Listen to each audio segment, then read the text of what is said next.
E aí, galera, esse é mais um episódio do Maldita Politicagem, episódio número 111, e a gente vai falar sobre as eleições na África do Sul e também de uma data, como diz um amigo meu, Geu Luiz, de uma efeméride, né? Já que em 1994 nós completamos 30 anos do fim do apartheid, do fim do governo, né, do apartheid na África do Sul. Então é um episódio cheio de história, cheio de política, cheio de acontecimentos atuais também. Espero que vocês gostem, mesmo sabendo que nessa semana nós estamos cheios de polêmicas nacionais. Em breve a gente vai tratar tudo isso daí. E para falar sobre o tema de hoje, estou reunido com o nosso querido Luiz Domingos Costa de Querência. Tudo bem, Luiz? E aí, Ale, saudações a todos e todas. Esse episódio, ele compõe esse rolê, né, essa viagem por eleições nesses países do sul global. Na semana passada a gente abordou a Índia e o México, e hoje a gente fecha com a África do Sul, nesse período dramático da política brasileira, né? O Congresso está com a dinamite na boca do caixa, né? Destruindo tudo que é direitos, destruindo o orçamento da União. A gente vem a falar disso nas próximas semanas, sem falta, né? Mas a gente também acha muito importante não ficar só falando de política do norte global, né? Estados Unidos, Europa, e conhecer e transitar por países que são importantes para entender mais, de forma mais ampla, outros sistemas políticos, outras sociedades. Por isso que a África do Sul é um tema que a gente bateu o pé, né? E tem datas, tem novidades na política de lá, então vamos conhecer um pouco dessa história hoje. Lembrando que, se você gostou do conteúdo, ajuda a gente compartilhando, curtindo, colocando 5 estrelinhas no seu tocador, no Spotify, porque a gente é uma forma de valorizar o nosso trabalho, que é um trabalho independente, né? Valorizar as horas que a gente gasta preparando isso aqui, gravando isso aqui. Não custa muito dar uma curtida, dar uma compartilhada, comentar, porque daí os malditos algoritmos percebem que esse é um conteúdo relevante. Se é relevante, mais gente assiste e valoriza o nosso trabalho. Além do mais, também tem uma campanha de financiamento coletivo, porque o projeto tem custos e a gente conta com ouvintes abençoados que colaboram financeiramente. Para isso, você pode ir no apoia.se/Maldita Politicagem e fazer uma doaçãozinha lá de 5, 10, 15 reais, conforme o orçamento de cada um. Então, apoia.se/Maldita Politicagem. Vamos lá. O ponto de partida é que coincidiu, né, os 30 anos do fim do apartheid na África do Sul, que foi o marco de 1994, e nesse período, nesse ano que comemora 30 anos, o partido que foi o pivô dessa transformação, o Congresso Nacional Africano, CNA, que era o partido do Nelson Mandela, perdeu a maioria que ele teve desde 94. Então são 6 eleições em que ele tinha a maioria, chegava sempre a 60 e poucos por cento das cadeiras, e agora ele ficou com 40% das cadeiras. O que isso significa? Significa um retrocesso na luta contra o apartheid? Significa que é só uma mudança eleitoral tópica? Enfim, isso nós vamos discutir hoje aqui, certo? Perfeito. Então, veja só, nós vamos lidar com muitos assuntos, né? Eventualmente algum detalhe, algum personagem dessa história toda a gente vai acabar deixando de lado, mas a gente espera trazer um panorama geral, já que a apartheid e o partido, né, o CNA, o Congresso Nacional Africano, possuem relações muito estreitas aí, né? Então, no primeiro bloco a gente vai falar sobre as eleições desse ano, né, que aconteceram agora no mês passado, o que significa esses resultados, quais eram os partidos e os principais atores envolvidos. No segundo bloco, a gente traz o histórico do apartheid, como surgiu, quais eram as ideias por trás desse sistema terrível, né, que a África do Sul teve por mais de décadas, portanto. E no último bloco, como de sempre, a gente vai abordar aqueles quadros de sempre, para não deixar de lado, né, a polêmica da vez, né, a gente deixou separado o nosso meu político favorito, dessa vez vai ser o meu político odiado. Vocês já devem saber de quem estamos falando aqui nessa semana.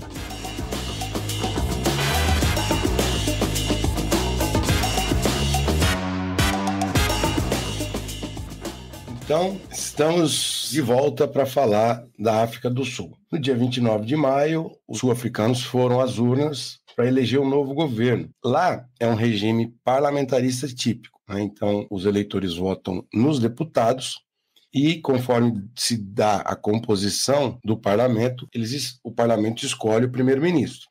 Tem uma particularidade. Uma vez que o primeiro-ministro é escolhido, o chefe do governo e chefe de Estado, ele é a mesma figura. Ele recebe o nome de presidente, né? Então, é um parlamentarismo cujo líder se chama presidente. É uma curiosidade da África do Sul, mas a dinâmica, a lógica é igualzinha de um parlamentarismo, né?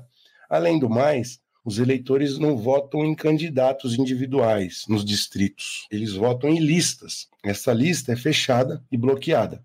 Portanto, o partido oferece a lista dos candidatos, primeiro, segundo, terceiro, o eleitor vota naquela lista. O que esse sistema faz? Esse sistema deixa a competição política mais baseada em identidades partidárias do que em identidades de líderes e personalidades. Então, nós vamos falar sobre isso. Só a forma didática aqui, né? O Brasil é uma lista aberta, né? Já que a gente escolhe qualquer um dos candidatos, a gente nem se lembra, né? O brasileiro, a maior parte dos brasileiros não se lembra que partido que era o candidato a vereador, por exemplo, né? Lá na África do Sul é o contrário disso, né? Uma lista fechada. Então você vota no partido, basicamente, né? Isso. E o Congresso Nacional Africano, que é o partido que fez a transição de um regime de apartheid para um regime de maior inclusão, em primeiro lugar, política, né, dando direito de voto, direito de participação, direito de candidatura para todos os povos que compõem uma sociedade multiétnica, como é a África do Sul. Esse partido foi o partido do Mandela. Por conta dessa história e de outros fatores, o CNA virou a grande força política da África do Sul, partido que praticamente hegemonizou a política lá durante esses 30 anos. E é um partido que agrega correntes nacionalistas, tem facções de esquerda. É aquilo que a literatura chama de partido pega tudo, né? Enfim, mas a grande imagem de ser o partido do Mandela deu para ele uma potência muito grande, deu resultados eleitorais de quase 70% das cadeiras nos anos 2000, ali 10 anos depois, né, uma grande euforia em torno desse partido, e esse partido ajudou a inclusão econômica, etc. Então, por isso que ele tem essa popularidade. Só que isso vem definhando, e agora é o pior resultado desse partido nos últimos 30 anos. Pois é, ele tem esse nome, né, Congresso Nacional Africano, porque ele era uma reunião de fóruns, né, onde as pessoas demandavam direitos civis, né? Então o partido mesmo foi fundado em 1912, ele é muito antigo, né? Então tinham fóruns em várias regiões tribais, em várias pequenas cidades, vilarejos, etc., que a galera ia lá e demandava as coisas, principalmente, né, grupos negros, né? Pessoas, já que a África do Sul tem essa tensão permanente, a gente vai falar muito, né, de cor, que é um aspecto fundamental para entender a política e a sociedade sul-africana aqui. O Congresso Nacional Africano reúne os grupos negros, né, aqui na nossa narrativa. Só para introduzir um pouco isso, né? O apartheid ele se deu sobre a população negra, mas também tinha outros grupos importantes, né? Os indianos, porque quando a África do Sul foi colonizada, né, a tragédia do colonialismo, né? Em primeiro lugar, foi pela Holanda, na Companhia Holandesa das Índias Orientais, que se instalou lá no século XVII. No século XVIII já começou a vinda dos britânicos, e aí teve uma guerra com os holandeses. E depois, esses grupos já misturados de holandeses com tribos locais começaram a se interiorizar, criaram 4 reinos. E aí a Inglaterra foi abarcando todo mundo por meio de guerra. Teve uma guerra anglo-zulu contra o povo zulu, que a Inglaterra venceu já no século XIX. E aí a Inglaterra dominou esses 4 reinos até a independência no século XX. Mas o fato é que você tem os negros em várias etnias, e várias tribos. Uma das mais fortes é a Zulu. Você tem os indianos, você tem a população de cor, que é quando é miscigenado, seria o equivalente aqui no Brasil de pardos, né? Isso. E tem os brancos, principal grupo branco, os colonizadores ingleses. Então, só para ficar nas principais, porque existem dezenas de outras. Pois é, eles dividem, né, a população branca entre aqueles que falam o idioma inglês, né, e aqueles que falam, que são descendentes dos assentamentos holandeses, né, que são os afrikaners, né. É um país complicado, gente. Então, eventualmente, a gente pode ter alguma pequena informação aí, perdão nosso. Bom, Luiz, então essas eleições que a gente teve no dia 29 de maio, né, agora, menos de um mês atrás, né, teve o Congresso Nacional Africano, ex-partido Nelson Mandela, conseguiu 159 das 400 cadeiras, né, com 40% dos votos, do total de votos. E com esse número, não seria possível formar um governo, né? Eles tiveram menos de 50% das cadeiras, né? 159. Então, eles precisaram, pela primeira vez, formar uma coalizão para governar. Essa eleição ficou marcada também pela maior taxa de abstenção da história do país, 41% de abstenção, um número assustador, né? Também número recorde. E, enfim, marca então uma ruptura, né? Então, já que o CNA, né, o Congresso Nacional, ele domina a política sul-africana, a gente vai mostrar no Tem Tabela logo mais, os dados são impressionantes, mas dessa vez existe uma série de outros novos partidos parecem ameaçar um pouco essa hegemonia do CNA. É importante entrar aqui, porque existe assim, né, uma grande discussão, por que isso aconteceu, né? A resposta que a maior parte dos veículos tem divulgado é a insatisfação com o desemprego, né? 30% da população na faixa na situação de desemprego, a desigualdade econômica que não cessa, a escassez de energia, parece que tem uns apagão, né? Política de, enfim, aquela coisa de ter que desligar, racionamento de energia, desligar as luzes, todo mundo às 10 horas. Você lembra disso no Brasil? Você teve isso lá em Querência? Teve. Ou foi aqui em Curitiba? Eu morava em Curitiba, mas naquela época lá, em 2001, foi no final do governo Fernando Henrique, os bancos tinham que desligar as luzes em determinado momento, no final da tarde ali, era uma coisa assim. Casa também, depois das 10, né? Tinha uns dias. Eu lembro que para mim era, porra, que droga, né? Vou ter que desligar a minha tela quente.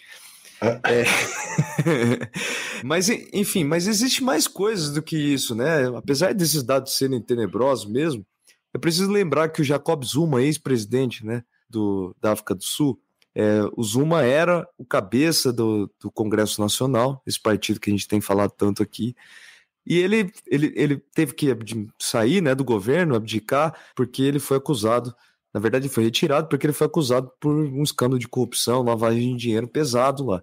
O Jacob Zuma, aquela figura, né, que ficou marcada, por exemplo, na Copa do Mundo. E aí o Zuma saiu... Você lembra do Zuma na Copa do Mundo? Só para completar essa história, Luiz, ele saiu e montou o próprio partido, né, que pega muito desse eleitorado que era do Congresso Nacional. Então essa é uma explicação, sim, que também tem que passar aqui, né? O Zuma recebeu, o novo partido do Zuma, que é numa língua africana, né? Recebeu 14, quase 15% dos votos e é batizado de MK. Vamos utilizar aqui essa sigla para falar desse partido. Agora um partido mais à esquerda, né? São três líderes de muita importância nesse período, né? A Mandela, depois o Zuma e agora o Ramaphosa. São os três presidentes que dominaram a política sul-africana com reeleições e tal. E o Zuma, ele foi aconselhado, o partido decidiu a renúncia dele, antes o Congresso Nacional decidiu a renúncia dele em 2018, e ele, na verdade, ele pegou um partido pequenininho e fundou e conseguiu levar os seus militantes e dominou o partido, agora o partido é dele, esse MK, e daí teve 14%, ele que está quebrando o domínio do Congresso. Pois é, e na verdade era um braço meio militarizado, né, do Congresso Nacional, que ele tirou, né, do Congresso Nacional e transformou ele num partido, né, uma história, enfim. E do outro lado, né, à direita do espectro político, né, nós temos a Aliança Democrática, um partido de centro-direita, né, com a maior parte de suas lideranças sendo de pessoas brancas, né, que representa quase que uma renovação, né, do posicionamento da população africana e English speaking, né, da África do Sul. Esse termo africano ele é uma pegadinha quase, né, porque parece que é uma variante nativa de negros, né? Mas não, né? A galera, é uma língua e uma língua e um grupo social de herança holandesa, né? Isso. É tipo os afrikaners ali de Castro. Não, mentira. Caso que tenha... Existe também, então, para fechar essa história das eleições, nós tivemos então uma aliança, né, entre vários partidos, uma grande coligação. Na verdade, essa informação veio ontem, né? O Cyril Ramaphosa, que era o vice-presidente do Jacob Zuma, que agora vai se tornar novamente, né, foi reeleito como presidente dessa. Foi reeleito não, porque não tinha sido eleito, mas vai continuar no governo. Ele conseguiu formar uma aliança com os seus rivais ali, né? Foi isso, né, Luiz? Com a Aliança Democrática, os seus rivais da direita do espectro político, né? Então, veja, o CSN se aliou com os partidos da direita para ficar agora como grande líder da oposição, talvez o Jacob Zuma com o seu MK, né? Deu uma cambalhota, né, o sistema político. E uma quarta força é aquele partido marxista. Qual que é a sigla que você colocou aqui? Partido Marxista é Combatentes pela Liberdade Econômica, né? Tem um nome que parece... Fighters, um nome parece... Esse é um partido bem à esquerda que fez a crítica dessa aliança do Ramaphosa, do Congresso, com a Aliança Democrática. Falou que agora o Congresso Nacional vai escancarar sua posição pró-capital monopolista internacional. E esse é um partido que agora, na posse dos novos deputados eleitos, foi vestido com temas em homenagem ao povo palestino. Então, é o partido mais à esquerda do espectro que não tem uma representação relevante ali. Eu tenho ali 10%. Eles conseguiram 9,5%. EFF, né? Essa sigla oficial, Economic Freedom Fighters. Parece nome de banda, né? Então, veja só, tem uma tabelinha para a gente sintetizar mais ou menos o impacto, a relevância histórica desse número de 2024 aí? Tem, então, a gente só vai sistematizar porque a gente já veio falando dela. Então, são 6 eleições nas quais o partido do Congresso Nacional Africano teve ampla maioria. O mínimo foi 57% e o máximo foi 69% dos votos lá em 2004. Agora ele chega a 40% dos votos, não, das cadeiras. Então ele oscila de 70% em 2004 para 40% agora em 2024. Nesses 20 anos, ele perdeu 30% das cadeiras, quase metade. É muita coisa. Parte explicada pelo que o Alessandro falou. Um grande líder, um cara que foi presidente muitas vezes, que é o Jacob Zuma, rompeu, foi meio que expulso do partido por denúncias de corrupção e montou a própria força política, e agora ele já conseguiu, na primeira disputa dele por esse novo partido, 14%. Só para ilustrar aqui, né, das 7 eleições que nós estamos falando, 5 delas o CSN conseguiu mais de 60% dos votos, né? Eles conseguiam ganhar de lavada a coisa. Sempre, Isso porque, como eu já disse, porque ele era o partido da transição, do fim do apartheid, o partido do Mandela, que, o líder mundial mais conhecido durante muito tempo, né, o líder político mais conhecido, uma grande comoção com a presença dele na Copa do Mundo em 2010, depois com o velório dele. Então tem esse fator. Mas existem outros fatores, vamos dizer, políticos mesmo, né?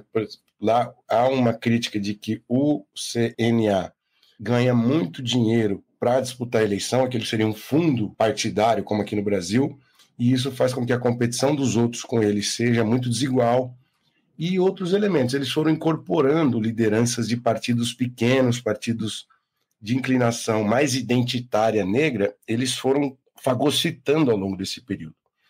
Então, essa daí vai pro vocabulário, hein?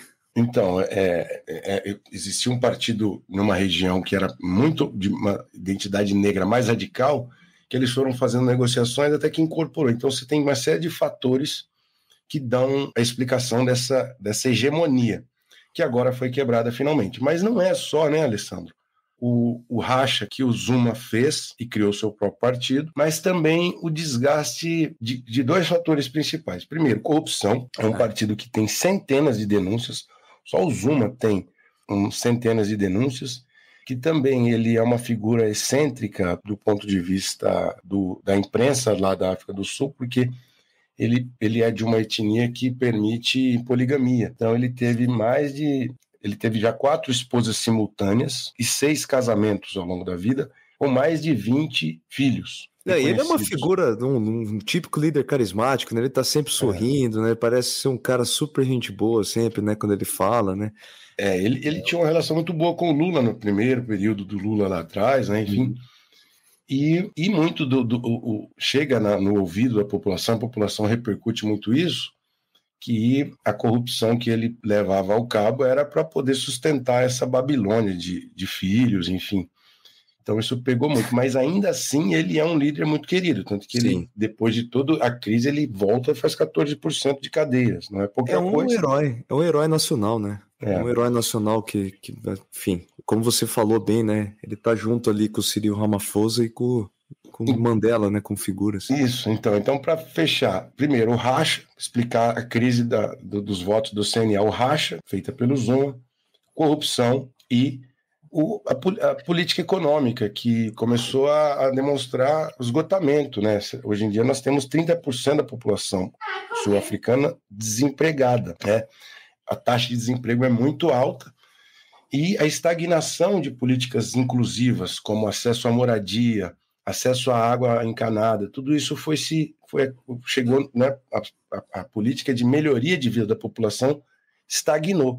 Então você tem motivos de racha político, motivos de corrupção e motivos, vamos dizer, macroeconômicos e sociais que demonstram a insatisfação da população com a CNA. A insatisfação que se mostra, em primeiro lugar, na abstenção, 41%, é isso? 41%. E, em segundo lugar, a votação, que agora ele não tem mais a maioria. Então, é de fato um período de mudança política importante na história da África do Sul. Só para a gente encerrar, então, fechar esse bloco, Luiz, o Cyril Ramaphosa era vice do Jacob Zuma, né, um advogado, e que era uma liderança, um tipo de líder por trás dos bastidores lá da CNA, ainda nos tempos de Mandela. Ele foi uma das figuras centrais no processo de negociação do fim da apartheid, né? Era um cara que trabalhava ali sempre junto ao Mandela e negociou, então, o fim dessa política tenebrosa, que a gente vai falar sobre o surgimento dela.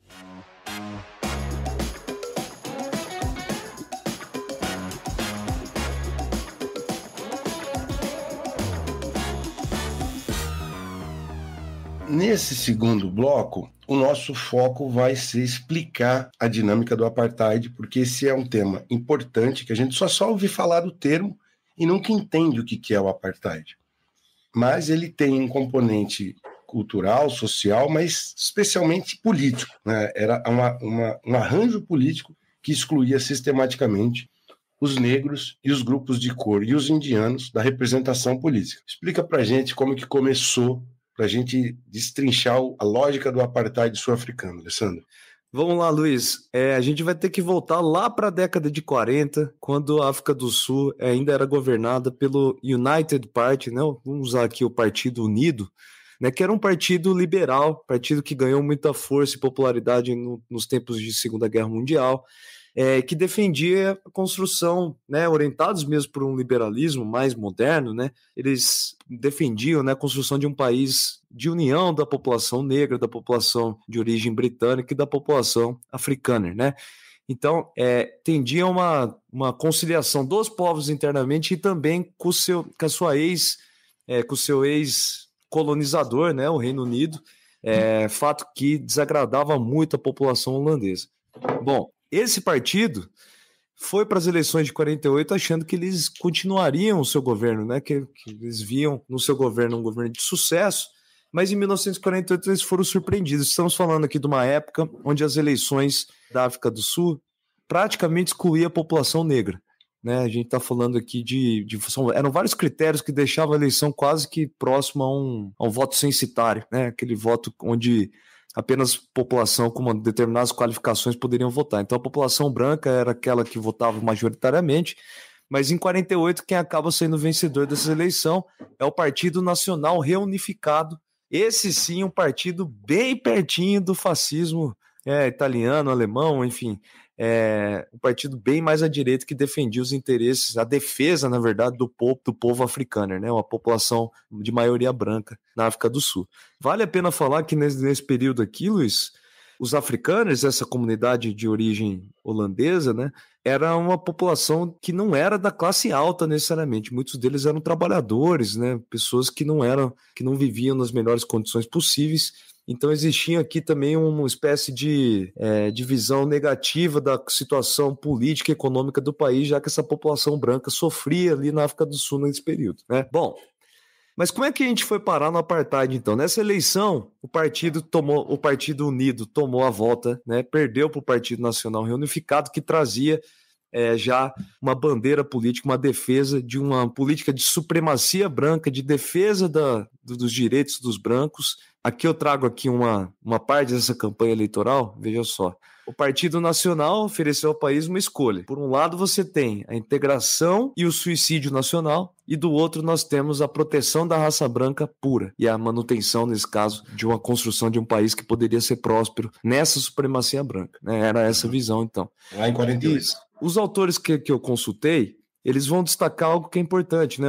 A população negra ainda tinha uma parte que votava, mas para eles, né, essa briga entre Partido Liberal e esse novo partido não chamou muita atenção no momento, né? Eles acreditavam que era tudo branco, que não representa a gente mesmo, então essa pauta não pegou muito para a população negra do país, nem para se mobilizar necessariamente, né?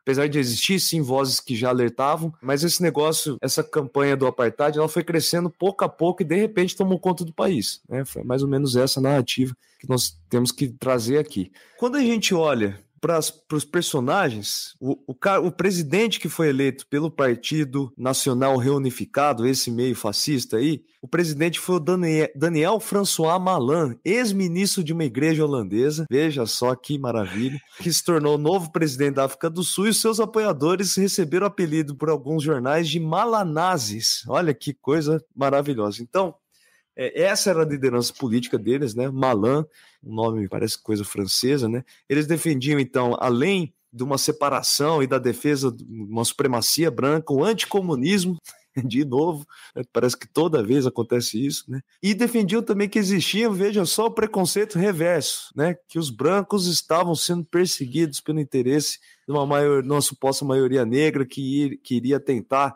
principalmente a população branca africana holandesa, né? Bom, aí nós temos que chegar ao seguinte, vamos ressaltar aqui. O apartheid, essa política que foi implementada pelo Malan, é uma política de segregação. Esse é um conceito bem básico, eu acho que é importante que meus alunos aí prestem atenção. Hein? É um modelo de organização espacial que discrimina as pessoas, né? Separa. Branco pode entrar aqui, negro fica ali, né? Naquele canto da cidade. E essa separação é legitimada pela lei do Estado. É esse o caráter, a discriminação baseada numa lei formal mesmo do Estado, é o que caracteriza esse conceito de segregação. Apartheid significa separação, né? Apartar as pessoas, é disso que se trata, então. Como o Luiz disse, indianos que estavam lá eram comerciantes, alguns imigrantes, a população branca, a população negra não podiam frequentar os mesmos lugares, né? Eles tinham regiões específicas onde eles podiam habitar. Obviamente que essa coisa, né, vocês já imaginam em casa, os brancos ficavam na parte melhor da cidade, os negros nas piores partes. Mas, Luiz, esse contexto aqui, ele é fundamental a gente entender que isso só foi possível porque a gente está falando de um país que está começando com o seu processo de intensificação de urbanização, né? Algo parecido que aconteceu no Brasil. Então, a bandeira que foi defendida pelo Malan foi o seguinte: esse país está começando a entrar num caos, está começando a entrar está parecendo uma coisa suja, uma sociedade degradada, porque, enfim, uma porção de grupos sociais estão se acumulando nas grandes cidades sul-africanas, formação de periferias pobres, né? Obviamente, essa população que está indo recentemente para a cidade, e foi utilizado, então, esse discurso de higienização, na verdade, né? Das cidades sul-africanas. Gostou da campanha? Gostou nada. E qual que é a base intelectual desses dominadores brancos? Então, pois vocês que estão ouvindo, vocês podem pensar que isso não tem nada de racional, e realmente não tem, mas tem duas bases intelectuais utilizadas, né, como os arquitetos desse projeto do apartheid. Primeiro, né, o pai do apartheid, o apelido desse se tornou esse, é o Hendrik Verwoerd, né, que vai dizer que foi uma espécie de defensor. Eu vou abrir aspas aqui. Ele tentou justificar o apartheid para o público internacional, nas convenções, etc., dizendo que era uma política de boa vizinhança, afirmando que diferentes raças e culturas têm suas próprias crenças e valores diferentes, então eles precisam morar no seu cantinho, né? Então cada um vive feliz ali no cantinho, no seu próprio cantinho. Já o Geoff Cronje, um sociólogo da Universidade de Cape Town, ele vai defender que aqui um argumento que está presente em vários autores, inclusive brasileiros, né? Ele vai defender que a mestiçagem é um risco, né? Já que a mestiçagem cria um povo que não está atrelado a nenhuma cultura necessariamente.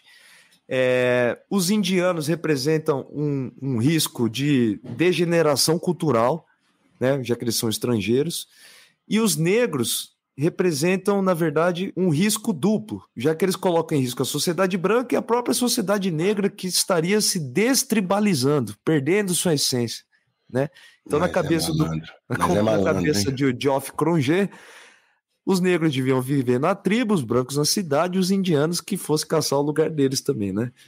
Mais ou menos essa a base intelectual da coisa. Pô, Luiz, você trouxe algumas leis aqui, né, que amparavam então, você trouxe o fundamento intelectual, como que eles racionalizavam a segregação perante o público, justificavam moralmente, né? Mas tem uma série de mecanismos políticos que faziam com que isso, com que essa roda funcionasse, né? Então, em primeiro lugar, em 51, depois do primeiro impulso segregacionista, teve a lei da representação separada dos eleitores. Essa lei retirava os eleitores de cor da lista dos eleitores comuns. Você criava duas listas de eleitores: os eleitores comuns, que são os eleitores brancos, e outros grupos de etnias brancas, dos eleitores de cor, isso é, os negros, as tribos e os indianos. E aí criava uma lista separada para esses grupos. E essa lista tinha um peso menor na composição do Parlamento Nacional. Nossa Senhora! Então, você já no sistema eleitoral tinha um mecanismo de subrepresentar a maioria da população. Então, a lógica mecânica eleitoral sobre-representava a minoria branca, né? E aí, em 1959, teve uma outra lei, a Lei dos Representantes Nativos Europeus, e eles foram removidos do parlamento como sendo os possíveis representantes dos negros, porque tinha... É importante dizer que nesse período dos anos 50 até final dos anos 70, as candidaturas negras eram proibidas. Os negros algumas vezes podiam votar em algumas listas com menor peso, mas eles não podiam se candidatar. E aí, às vezes as crises se intensificavam e os próprios representantes dos negros, tinha período em que o número de representantes negros, que eram brancos, eram 4 no parlamento, um parlamento que tinha dezenas de representantes. Você tem uma ideia? Meu Deus. Até que, depois de muito confronto político, movimento, né, violência política nas ruas, por parte dos negros que contestavam isso e eles não queriam esse sistema, em 1984 tem uma nova Constituição que cria um parlamento tricameral, com 3 casas legislativas. Então você tinha a Câmara Baixa dos Brancos, que era mais numerosa, uma Câmara dos Deputados para negros e uma Câmara de Delegados para os indianos. Novamente, as duas outras, a Câmara dos Deputados Negros e dos Delegados Indianos, elas eram com um número menor de cadeiras. E questões comuns, eles tinham que se reunir num conselho que fazia a representação de cada uma dessas casas conforme o número de cadeiras. Então, os brancos sempre estavam em maioria nesse conselho. Novamente, as leis nacionais sobre ocupação do espaço, sobre política de saúde e educação, que era segregada, os negros e os indianos sempre perdiam. E esse período foi um período que, ainda mais um ciclo conturbado, que vai culminar num esboço de Constituição em 1993, que essa sim era uma Constituição que extinguia todos os mecanismos segregacionistas e bolava um novo sistema político. Aí o Mandela é eleito em 94 e ele faz ainda, em cima desse esboço, uma nova Constituição que vai ser promulgada em 1996. Esta, finalmente, em 1996, no final do século XX, finalmente, ela vai extinguir as regras segregacionistas e o sistema político vai ser altamente inclusivo. Então você não vai ter mais restrição de candidaturas negras, restrição de criar partidos negros ou de indianos e nem restrição para voto. Só a partir daqui é que a África do Sul é considerada finalmente uma democracia eleitoral plena, sem restrição de voto, sem restrição de candidatura e sem restrição de partido negro. Perfeito, né? É preciso ressaltar, então, eu acho que eu acabei falando pouco, né? Mas no português bem claro aqui, né? O apartheid era um negócio, né? Que negro não podia frequentar as boas escolas, não podia frequentar os lugares, né, mais badalados do país, estava excluído da vida pública, quase a vida pública onde o dinheiro rodava mais ali, né? Da vida dos brancos ali, negros não podiam pisar praticamente, né? Era uma vida completamente, para utilizar o nome, né, da política, apartada, né?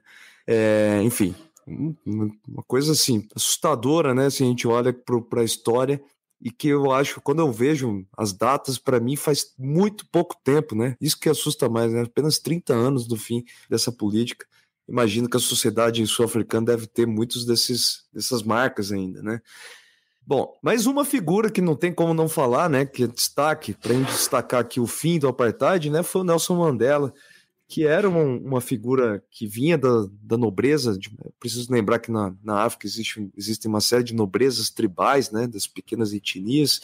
Ele fazia parte de uma dessas, que aos 23 anos foi para a capital Joanesburgo iniciar sua atuação política, né?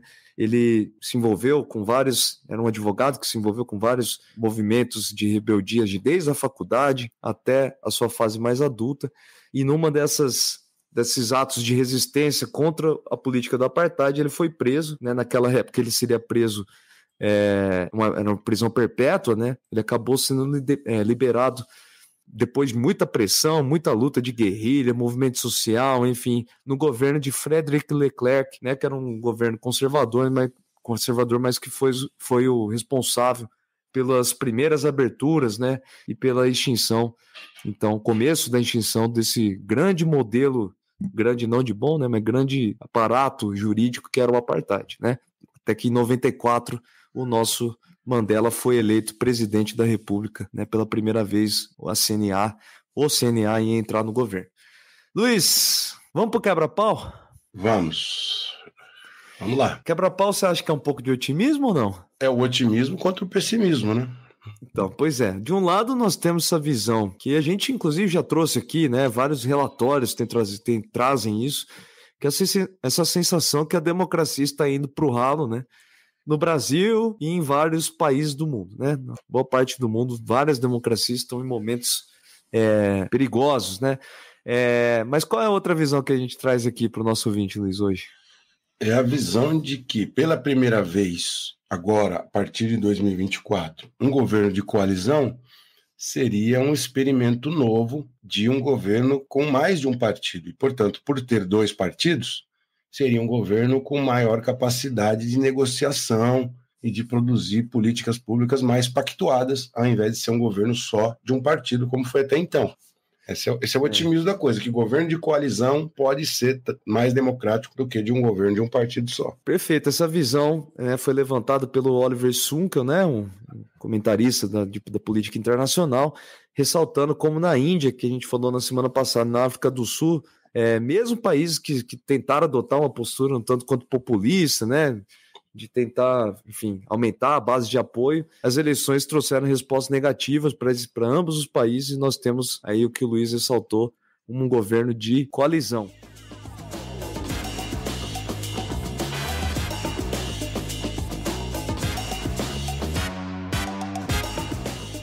Chegamos ao terceiro bloco, que é o momento menos aplicado, o momento menos sério da coisa, é o momento mais divertido, mas aqui não é muito divertido, né? Vai ser difícil ser divertido nessa semana, né?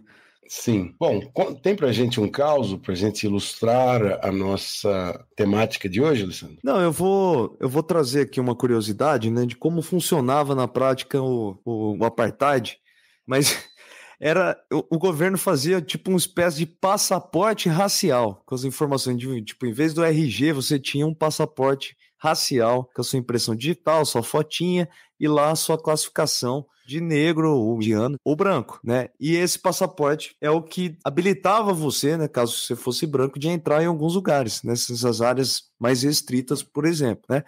Então, imaginem vocês lá ter que carregar uma carteirinha para entrar num bairro X, Y da cidade, né, de Joanesburgo, por exemplo, né? Era mais ou menos assim que funcionava. Esse critério, eu preciso ver aqui se existe algum estudo sobre isso. Só que não é a primeira vez que eu vejo uma ex-colônia britânica usando isso daí. Na Índia também tinha isso, né? Tinha essa coisa de classificar o indivíduo e fazer com que ele possa fazer determinadas coisas, votar ou entrar em determinados lugares. Então, se o cara tinha lá no seu passaporte lá que ele era negro, ele não podia, né, matricular seu filho na escola de branco, não podia, enfim. Vocês já imaginam todas as limitações possíveis, né? Eu não sei se nos Estados Unidos também, né, antes da reivindicação dos direitos civis, se não tinha algo parecido também. Devia ter algum tipo de carteirinha também para fazer sim. Isso, né? Agora, Alessandro, pegando um pouco o que a gente falou no primeiro bloco, porque a gente não ligou as coisas, né? O primeiro bloco foi a conjuntura atual, como que são essas forças políticas, o segundo bloco foi a história. Eu acho que o caminho de eliminar o apartheid não está totalmente realizado, certo? Porque você não exclui isso do ponto de vista da lógica da sociedade em 30 anos, uma coisa que já funciona há 3 séculos. Não é possível, né? Sim. Não. Então, embora o caminho tenha sido de virtuoso, né, nos últimos 30 anos, sobretudo nessa parte que a gente falou de exclusão das barreiras de participação política e de representação dos negros, de fato, os últimos presidentes todos negros, os ministérios negros, então você tem uma mudança muito importante. Agora, do ponto de vista social, a coisa não está resolvida, porque você tem exclusão habitacional ainda, exclusão de acesso à água, exclusão de acesso ao ensino, embora você tenha os gráficos, a gente pode colocar depois nas nossas redes sociais, os gráficos sejam todos crescentes. Então, os negros tiveram, ao longo dos últimos 30 anos, mais acesso à água, mais acesso à habitação de qualidade e própria, mais acesso à escolaridade. Mas eles ainda estão atrás dos outros grupos, dos brancos, dos indianos, dos africaners. Então, a grande pergunta para fechar aqui é se esse governo de coalizão, que o aliado da coalizão é o Partido Branco, se esse governo vai ser um governo de inclusão, de contínua inclusão ou de estagnação. Pois é. Então, é um desafio e é uma coisa que a gente tem que ficar de olho, os ouvintes lembrarem disso, passarem o episódio para frente, porque a gente precisa acompanhar esse caso tão importante da história do colonialismo na África, né? Aliás, Luiz, eu lembrei de outra querência aqui que pode ser utilizado, né? Na época da Copa do Mundo, antes da Copa acontecer mesmo, né? Você lembra aquele CQC, programa de... Lembro. Enfim, o CQC ele foi lá, né, fazer aqueles um dos que ajudou a abrir a tampa do bueiro, né? Eles foram lá, né, fazer entrevistas lá com o pessoal, etc. E eu me lembro de uma entrevista que o cara falou, tá atrasada a obra ali, né? O repórter do CQC tava brincando e falou, tá atrasada a obra ali, você não vai ajudar? Falou para um cara branco na África do Sul. O cara respondeu bravo que ele não tinha cor para aquilo. Essa resposta, ele apontou pro braço e ele falou, eu não tenho cor para isso. Então, ilustra um pouco de quão, né, problemática ainda deve ser a África do Sul nesse quesito, né? Pois é. E agora, para a gente fechar, encerrar e passar a régua e não deixar passar em branco a desgraça brasileira, nós vamos falar rapidamente do nosso político odiado da semana. E não teve muita votação aqui, não teve muita disputa, porque acho que o caso do autor do projeto de lei dos estupradores, que é assim que está chamado, né, que é o projeto de lei que muda o Código Penal para aumentar a pena das mulheres que fizerem aborto, ele tem uma autoria de uma figura que está acima do bem e do mal no quesito degeneração moral, né? Pois é, esse daqui tem que, quando ele bater as botas, ele vai para um lugar bem quente, né? Lá do lado daqueles caras que a gente citou aqui, do Jeff Cronje e do Hendrik Verwoerd lá, né? O nosso querido, não querido, né? Sóstenes Cavalcante, deputado federal pelo Rio de Janeiro, aliado ferrenho do Silas Malafaia, né? Que propôs essa PL de 1904 de 2024, que equipara o aborto após 22 semanas de gestação, é um homicídio simples e proíbe em caso de gestação decorrente de estupro, né? Então, por isso, esse apelido, fica aqui o nosso... Não sei nem como dizer isso, né? Nosso ódio pelo Sócrates Cavalcante, que além de tudo já faz muito tempo que mostra que é um otário, né? Então... Fizeram um debate na Globo News com ele ontem, no qual a Andréa Sadi ficava chocada falando com ele, mas o que você acha que uma menina, 14, 15 anos, que passar por um estupro, vir a fazer o aborto, ela vai... ela deve sofrer ser presa? Ele falou, não, medida socioeducativa. Né? Então, ficar em instituições de recuperação para jovens e crianças e tal.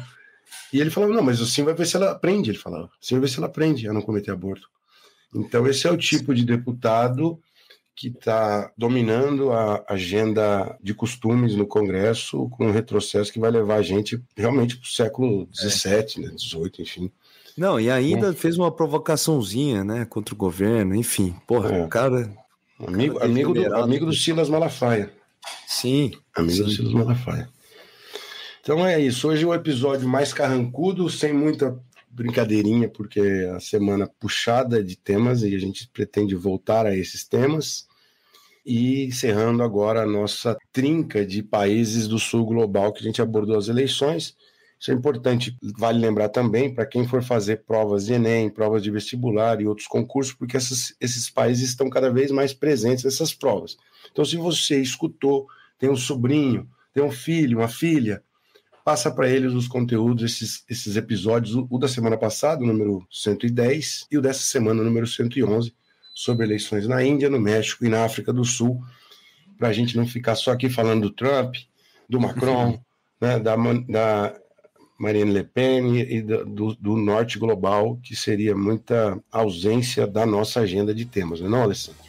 É isso, galera. Um abraço. Um abraço.